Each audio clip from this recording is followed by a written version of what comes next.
Is you bringing out personal stuff? Hey. Embiid didn't invite Bledsoe to the birthday party. Okay, Chuck. Okay. That's why Chuck hit Shaq with the ball. I wish he would have just moved Shaq, over a next little time to you the invite left. Chuck to your birthday party. All right, they're not friends. We are. Shaq's suit's not white.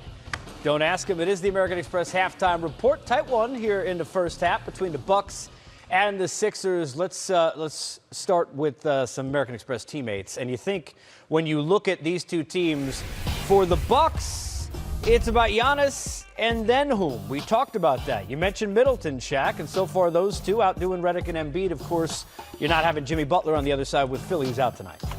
Look, they're playing good basketball. They had a nice lead. Philly fought their way back, but I like the way they're playing.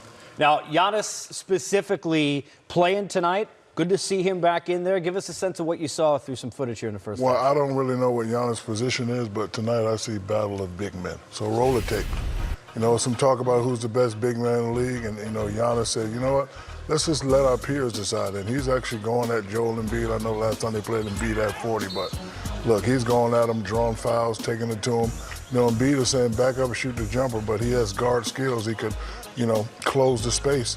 And right here, I really love this. You post up, they double, here comes the double, get it out to your teammates, let somebody else create.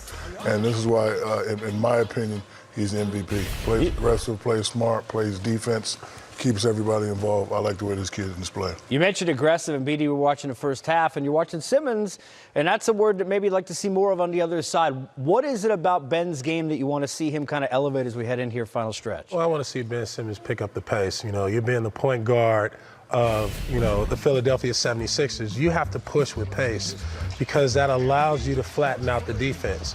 And when you see with him, kind of like this casual tried and probing, the pass back to Embiid is not really getting them anything. Look at their spacing. They're confused on offense, but when he pushes the ball with thrust and velocity, great things happen for them because he can use his size to see over the defense or to create shots. But I think he needs to do what Giannis is doing and pound, jump hook. You know, make the defense come to him and double team and be a force instead of being a facilitator. Took only 4 shots, had 7 assists in the game, facilitating, as you said.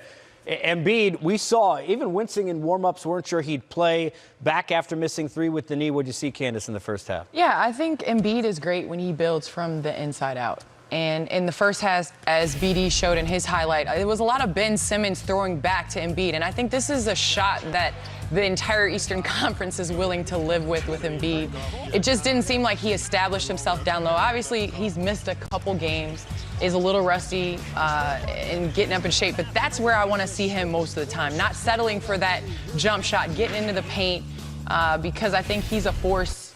He has 6 assists and really can dominate and have to bring the double if he's not scoring. And that's what everybody always says about Embiid. You know, he is such a great player, you know, physically talented. They would like to see him inside more, dominate more, but, you know, he settles too much for the jumper. You know, part of that is the way they're running their offense, though, right, BD? Yeah. Because he's coming in as the trailer. We're sitting there watching the plays, almost like an easy DHR dribble handoff, if you will, where he's by himself and almost you've got Ben just kind of sitting there like a That fullback. has nothing to do with anything. I don't care what play they call. Slow it down. Slow it down. Wait for the big I'm the last one. I don't care. Yep. Get it to the guard. I'm going on this side right there. Swing it, boom, and then we run the offense. I don't care what. Or even if he probes and flattens it out, it gives Embiid enough time to get to the other side of the block.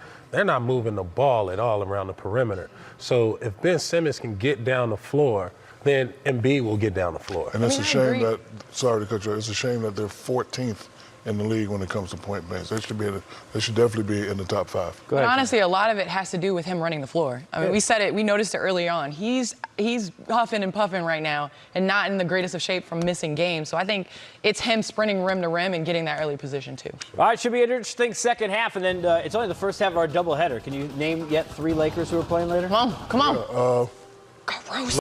Lance. Rondo. Rondo. Caruso.